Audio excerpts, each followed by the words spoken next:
Hello, I'm Katie Schmatero, and welcome to the Producers Roundtable. Today we're here with special guest Deena Centofanti, who is a Fox 2 health reporter and anchor. So we're going to do a little segment where we ask Deena some questions about her background and how she got into broadcasting, and then we will take some questions from the audience. So, all right, let's get started, Deena. Okay. Tell us a little bit about your background, maybe where you grew up, where you went to school. I grew up in Ohio, and don't boo me. I was at an appearance this past weekend where they said she's originally from Ohio, and it was a very nice fundraiser. We were raising money for the Ronald McDonald House, and the people started to boo when they said I was from Ohio.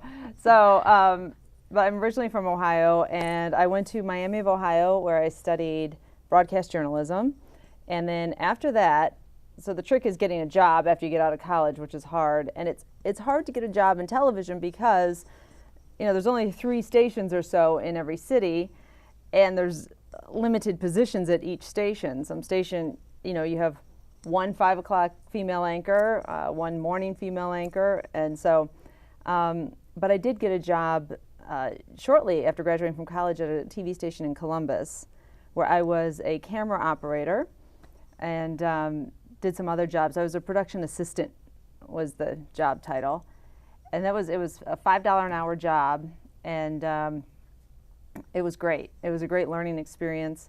There was a bunch of younger college grads there working, and so we did all kinds of different hands-on things. And then shortly after that, I got a job as a news writer at another TV station, and then I got promoted to be a producer. I was an overnight producer, so I would go to work at 11:30 at night and produce the morning news. And I think I cried almost every night. So I'm not a night person, I'm more of a morning person. So everybody's going to bed, and I would show up, and the 11 o'clock news would end, and they're all leaving, they're high-fiving each other, good show. And I'm showing up by myself to start, plugging away to write the morning newscast and prepare it. But anyway, after that, then ultimately, I got a job on camera in a much smaller market in Steubenville, Ohio, and Wheeling, West Virginia. And if you go by market size, if you figure Detroit we used to be a top 10 market, so a very large TV market. Now I think I don't know, maybe we're 12, or I don't know what 12, we're, I think. We're still a big market, but this Steubenville was market 135, I think, at the time. So that's just, gives you an idea of the population of people that are watching. It's a small market, but it was great. It was a great experience. I was a reporter, and I was a morning anchor there. Then I moved again to a bigger market, and then ultimately ended up here in Detroit at Fox 2 in 1997.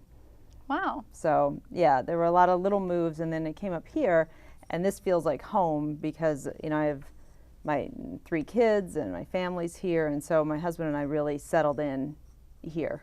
Yeah, because you guys are right from Lake Orion. Correct? Yeah, we live right here, and what happened was we were moving up here, and my station is in Southfield, and my husband had a job at an ABC station in Flint, and so we looked at the map, and we said, well, there's someplace that's halfway between Flint and Southfield. It's Lake Orion.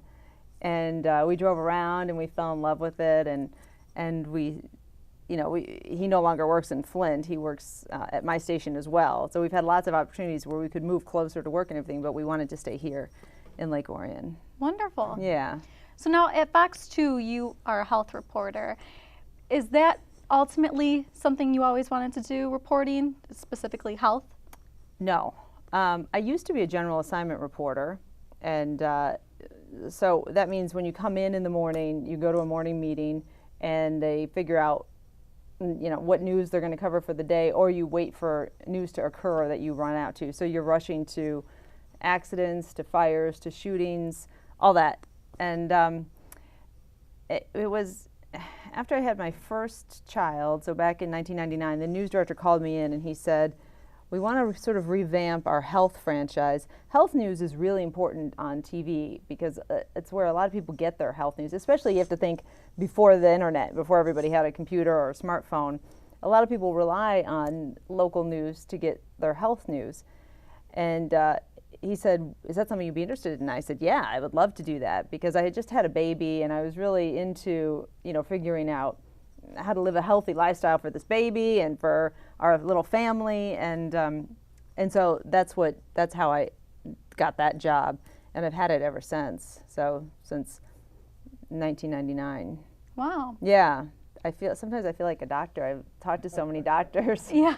I feel like I should get a lab coat or something. Yeah. But no, it's been good. It's been, I learned so much, and like to share it with everybody. Wonderful. So you've been in the field for quite a lot of years now. Yes. What would you say, because obviously over the years with social media and stuff, news has really changed. What would you say has been the biggest change throughout your career? Yeah, it probably is the digital revolution and how technology has changed, and that's why I have my phone up here, because we, for example, today when I went to work, one of my segments, so I get to work about 6 a.m. And then I do health stories in the 7 a.m. news and in the 8 a.m. news. And today, on certain Wednesdays, I do a segment called The Doctor's In, which is where I invite a doctor, some experts to come in and do a TV segment, but also answer questions in a chat room on a computer. So, and that alone is, that's one of the ways that TV has evolved, where we have viewers at home. You can be sitting at home, and then you have access to this terrific joint replacement surgeon. That happened to be the topic today, was joint replacements. But this guy is one of the top surgeons, and he's in a chat room just waiting for anybody to, you just go online and you can ask him any question. You have tremendous access. And that's what viewers have to us now. It becomes a two-way street. Instead of us, when I started in news, if somebody wanted to reach you, they would have to, they would call you at your desk, or they would write you a letter. And so now, and then we went to email, but now you've got people tweeting you, and while we're on the news, we're really supposed to be constantly trying to communicate with our viewers. So that's why we do have our cell phones out there, and it's a mixed blessing. It's not my favorite thing to do, but it's great. It's great to have that communication with the viewers, but when they're being nice to you.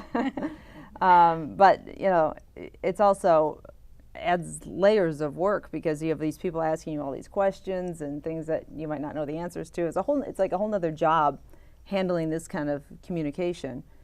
But it's also a great way to, if you're selling a product, to be able to talk to all your customers. So, but it's a whole new world, really. When I was working in Steubenville, we actually had typewriters. We didn't even have computers. So that was a very small market. And eventually we did go to computers, but that's how it started, with just, wow. Typewriter, no internet, you Yeah. know. And so it was a whole different thing. You had to look through dictionaries and encyclopedias to try and, figure things out sometimes. Yeah, it's much easier to find information today now. Yeah, for sure. So tell us, what's a day in the life of Deena Centofanti? Well, normally I get up at about 4:30ish, and then I get to work around 6 a.m. and I look through some scripts, I look for some stories, I see what's going on, I look at the papers, I look online, there's always new medical studies out every day. And so I do that first thing in the morning, and then I prepare for what I'm doing on TV in the morning show. So today we have the Doctor's In segment. So that's a segment, if you can visualize a web set that we have in the newsroom. So that's where the computers are. It's on this web set. So we have these cameras. If this is our newsroom, all of you are working, at your desks, and this web set's in the corner of the newsroom. So we bring in the doctor and the expert, and then we've got the web team. So there has to be somebody who's in charge of the internet who's going to funnel all these questions that people are emailing to us. So they're going to funnel the questions to the doctor. And then we have some monitors behind us, and one of them is a big touch screen monitor. So then we need someone in graphics who's going to make up graphics that they're going to put them on this monitor. So I'm going to go through and I'm going to show some knee joints and whatnot. So all that has to happen before we've even said anything on TV yet. So there's a huge team of people that it takes just to do that. So I do the doctors, so I'm working on the doctors I'm talking to the doctors, and then we're doing a little TV, and we're online, we're on TV with these doctors talking about knee replacements and how it's gotten so much better. Then I also have to prepare for the 9 a.m. show, which is kind of, it's news, it's talk, it's cooking, it's feature stuff, it's all that. So the 9 a.m. producer says to me, you need to write the open for the 9, which is the little part, at the beginning of the show where it says, coming up, we're gonna, and kind of describes what we're doing. So I'm talking to the doctors, and then I said, I'll be right back. And I take off my microphone from the web set, and I run down the hall, and I write this open. Then I got to get to an editor, and I got to find the video that's going to go in this open. We tease like Victoria's Secret fashion show and some other. You try and pick. The key to being good on TV is having some good visuals, and you can't get much better than Victoria's Secret fashion show models. Yeah. So we got some video. I went down to the editor. I put together a little open for him. Then I went back to the web set, put the web mic back on, did a segment with the doctor there, and then I have to go and do the 9 o'clock show, which is in our main studio.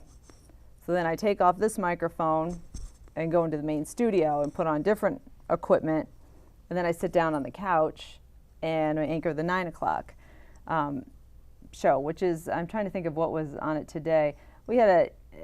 It's interesting, these segments that we do, some of them don't always come, it might look okay at home. We always say, hopefully at home nobody noticed. But for example, today we had a segment that involved, we were going to talk to Roop Raj, who's my coworker, who has created this sandwich at the Hard Rock Cafe in Detroit. And if you buy this particular sandwich, a couple bucks goes to Gleaners, the food bank. So the whole segment was set up that we were going to be in the kitchen, and Hard Rock Cafe was going to come on, and we're going to make this sandwich in the kitchen, because that's kind of makes it more interesting than just sitting around talking about a sandwich, right? It's kind of a no-brainer. If you're going to talk about a sandwich, you would make it, and that gives the viewers something to look at and be interested in. So we're going to make this barbecue chicken sandwich in the kitchen. Roop's going to talk about how he created this sandwich, and Gleaners lady is going to talk about how if you buy it, the Gleaners benefits. Well, Hard Rock Cafe shows up, and they've brought no sandwich, and they brought a hamburger that was made yesterday. So the producer said, I can't put this on TV. What are we going to do with this hamburger? Yeah. The idea was it was supposed to be, let me take a bite of this delicious Roop Raj sandwich. So the producer goes to the PR person from Hard Rock Cafe and says, I'm sorry, but we can't put you on TV.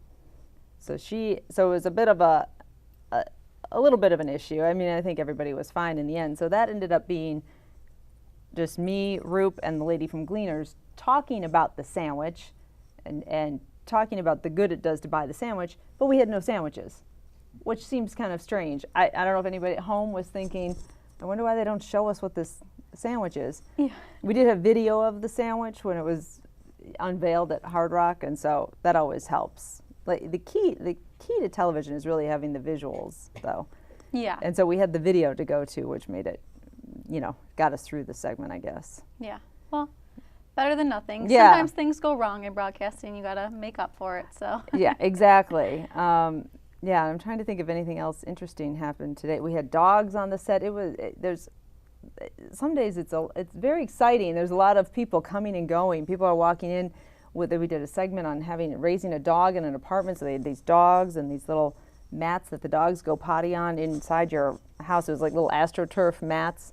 So the dogs are coming. The Hard Rock Cafe people are leaving, and there's a lot of comings and goings going on. But Yep. It's exciting. It makes it interesting. Yeah, I mean, I definitely think broadcasting is always interesting, especially television. You always have your visuals, and it's exciting. But tell us about maybe some of your best and worst moments in broadcasting. Oh, one blooper that went viral, because that's the problem now, is that things go viral. Yeah. Is I had a doctor on, and we were talking about the Super Bowl, Dr. David, and this was not this past year, it was the year before, and it was Seattle and somebody else going to the Super Bowl. I can't remember who it was. Do you guys remember who was going to the Super Bowl? Denver and Seattle? Yeah. Okay. So the doctor comes on, and we're talking about, he's a cardiologist, and he's a highly regarded cardiologist, smart guy, head of cardiology at Providence Hospital, and he knows his stuff when it comes to cardiology. So we have this conversation about when you are at your Super Bowl party, if you have heart issues and you indulge in high salt foods and alcohol and high fat foods, that can have an immediate impact on your heart health. It can actually be dangerous to sit at a party and just take all that in. It's not necessarily that it's just long-term damage. You can do short-term damage that day. That was the story. So at the very end of the interview, I say to him, all right, Dr. David, who's your prediction for the Super Bowl? And he goes, I love Tom Brady. I'm going with the Patriots. and then I start to think, I wonder if is he right? Because then I couldn't think. I was like, and the Patriots were not in the Super Bowl. But I started thinking, I wonder if I go, well, yeah, Tom Brady, boy, he almost made it. And I tried to kind of ease him out of it. He's like, no, he's my guy. He's awesome. And he was insistent that he was rooting for Tom Brady and he was going to win the Super Bowl. And it went on for about 30 seconds. And I looked, and then I wear this is the earpiece that I wear in my ear, and this is what connects me. So this is plugged into a transmitter. And so somebody said in my ear, Deena, it's Seattle and Denver. Yeah. And so I kind of said, yeah, I think it's, and I named the two quarterbacks or something. I tried to, and he goes, oh, we are a Brady household. I'm a U of M fan. We're a Brady household all the way. So I just let it go. So I said, well, thank you for being here, Dr. David, and, whatever. So I don't say anything to him because I have to go back. He goes this way, and I had to go back to the set this way. And he's walking out, and Art Van calls him, the furniture guy. He goes, what is wrong with you? What are you talking about? Why did you say the Patriots are not even in the Super Bowl? And he couldn't believe, and Dr. David was, what? And he said, oh, you're right. So that clip went, well, and it's funny because he is a football fan. I don't know what, he just wasn't thinking. But him predicting Tom Brady and the Patriots winning, it landed. It was viewed on YouTube 1 million times, his mistake. Wow. And I think he kind of liked it, actually, because he kind of laughed about it. He had a good sense of humor about it. But it was in USA Today. Cardiologist predicts the Patriots will win. Hope he knows more about your heart or whatever. They made jokes about it. It was on late night TV shows. Wow. So it was really, yeah. And I'm sitting there like a doofus. I'm looking, and I don't know what to say. Yeah, so I'm like, wait a minute, is it the Patriots? Yeah, but yeah. So the good moments, there's a lot of, there a lot of times we interview people who have overcome tremendous challenges to, on their own or to do things for other people. So there are so many great moments. I'm trying to think of some of them off the top of my head. But when I go, for example, when I go down to Race for the Cure, which is a tremendous event downtown for breast cancer, but that brings together people are making strides for breast cancer, and a lot of these walks that we do, it brings together so many people who are come together from all different communities, and everyone's got the same goal, and it's really impressive. And they're so appreciative that we give their cause attention, and they're so happy, to be there and that we're a part of this event. So we try and do a lot of those community events too. And those are probably, those are some of the highlights. Yep. Yeah, that's wonderful. Now, it's obviously a great achievement to make it where you have in broadcasting, but is Fox 2 it? Do you have anything else you want to achieve in broadcasting, or are you're happy where you are, and it'll probably be for the remainder? It's tricky. If you want to keep moving on, and I think I could have, I don't know if I could at this point, when I was a little bit younger, you can. It's a lot of sacrifice because you have to keep moving. Yeah. And you have to move. You know, when it was just me, I didn't mind moving anywhere. But when it's your husband and your kids, that gets a little more difficult. Yeah, you got to uproot everyone. Yeah. Also, though, I'll say that I'm very proud to work in Detroit, and I'm proud to have worked at this station for so long, and that I'm still able to, you know, be a successful contributor. Detroit's a great television market, and we've got fascinating news and rich history and incredible cultural diversity. So as far as being a storyteller and looking for a good community to dig into, I mean, Detroit is really it. And our viewers, our Fox 2 viewers, are really tremendous. I mean, they're kind and they support us and they watch us like crazy. And so it's a really good place to work. Yeah. Yeah, I think Detroit is an awesome market. I think this is an exciting time for Detroit too, with the city coming back and really bringing a lot of life down to the city and so much more to report on. I mean, we're watching a total, you know, this evolution happen before our eyes that that I see it. And when I first arrived here 19 years ago, compared to now. Oh yeah, it's an exciting, totally different, black and white. Yeah, yeah, and yeah, it is. It's an exciting time, and there's never a shortage of news. Yeah, definitely. Well, why don't we turn it over to the crowd and see, does anyone have some questions for Deena? Okay. Hi, I'm Joe.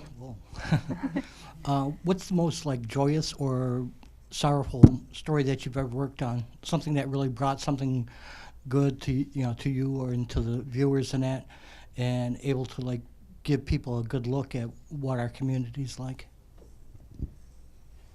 Oh man, that's a good question. Let me think. One of the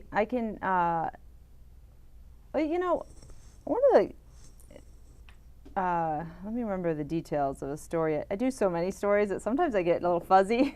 At the time, I'm like, wow, this is unbelievable. And then I get a little fuzzy on the details. But there was a story about a family whose baby needed a bone marrow transplant, and they could not find a match anywhere.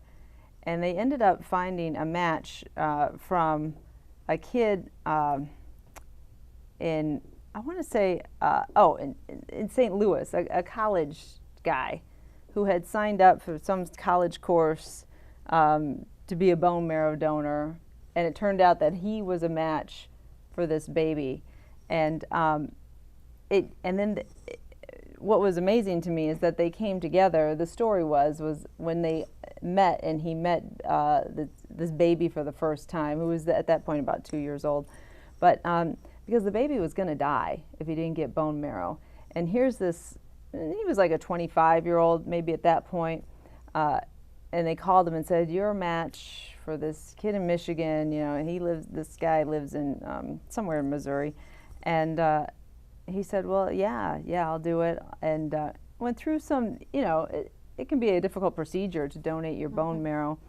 But I mean, when you see stories like that, these strangers helping each other out like that, and I mean, there's a ton of them. We see even little kids who come in who want to give back to their community, and they start toy drives, and they want to take toys down to Children's Hospital. There's so many good-natured people.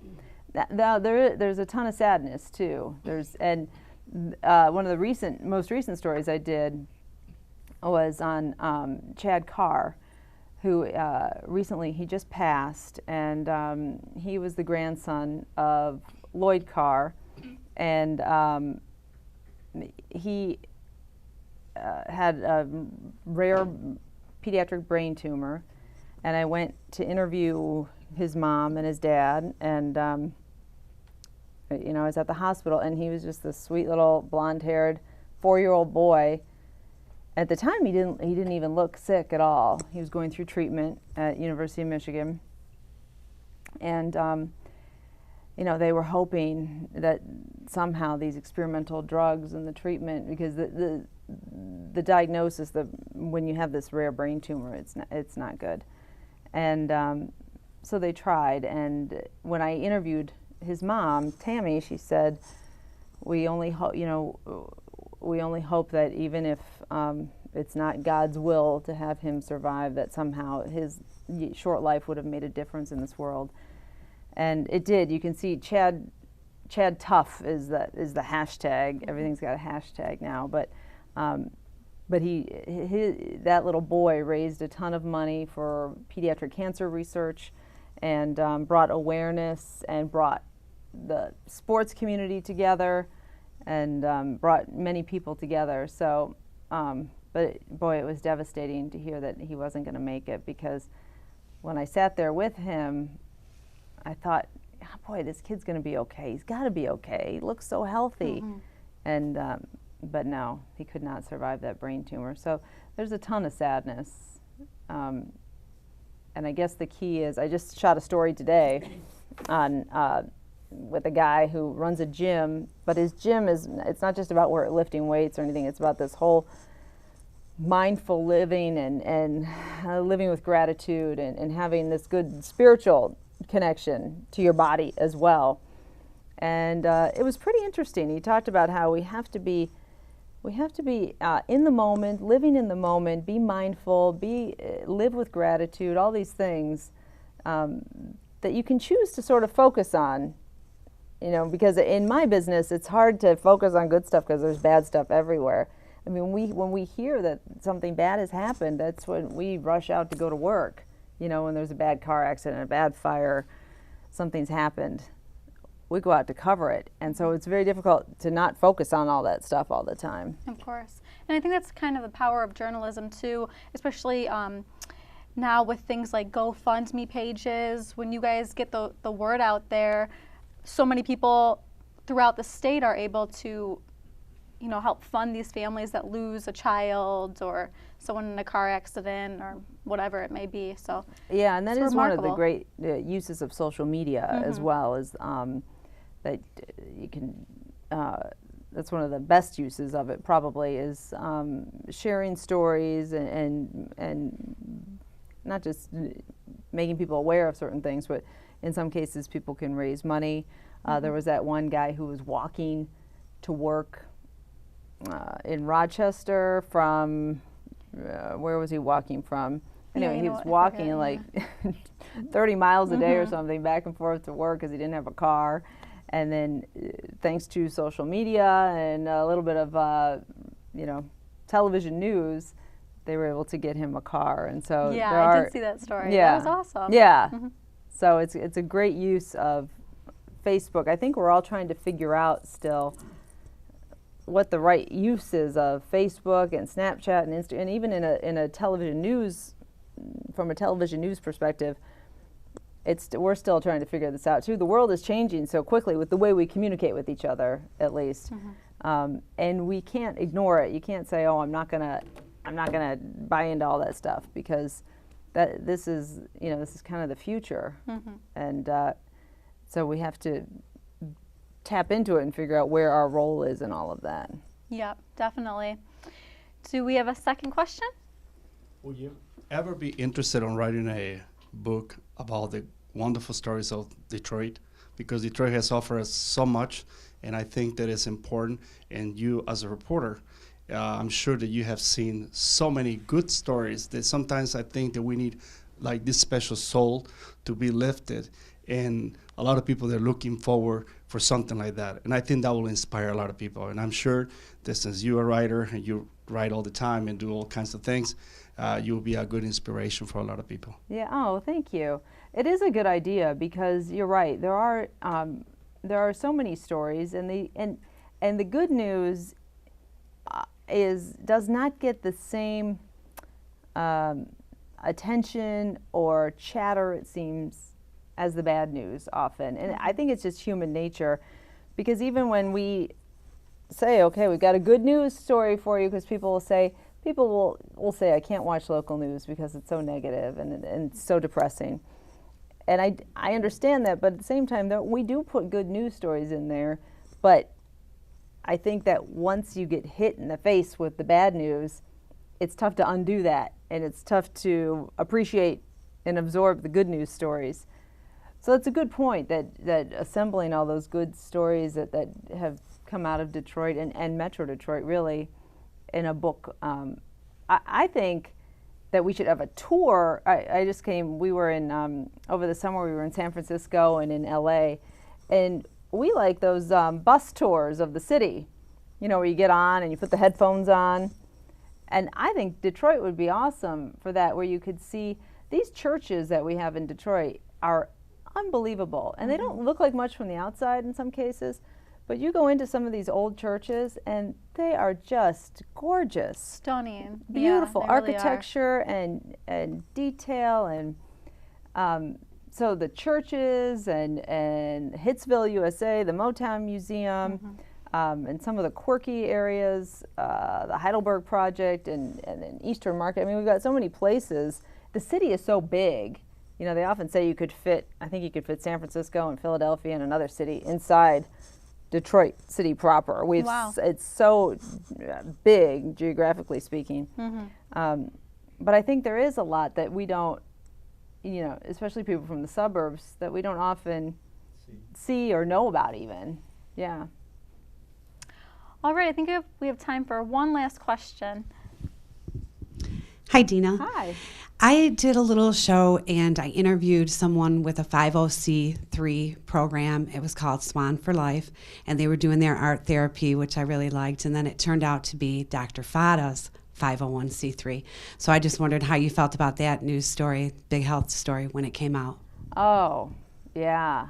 That was really, so Dr. Fada is the doctor who did all kinds of unnecessary procedures on patients, really just to profit off of these patients. And in some cases, I interviewed a patient of Dr. Fada's, and he was diagnosed with cancer, and then he was put on chemotherapy, and Dr. Fada told him he had to be on chemotherapy for the rest of his life. And this guy, and now his immune system is destroyed, his teeth are destroyed. I mean, the things he'll never get back because of this doctor. It's really unbelievable. It's those stories make you question, human nature, because it seems so shocking. And another thing that's shocking about that story is that somebody should have known what was going on. It takes a lot, the billing.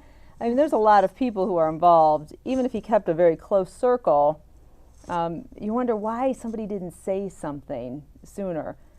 And that's kind of the world we live in right now, is you wonder in San Bernardino, why didn't somebody say something to prevent that?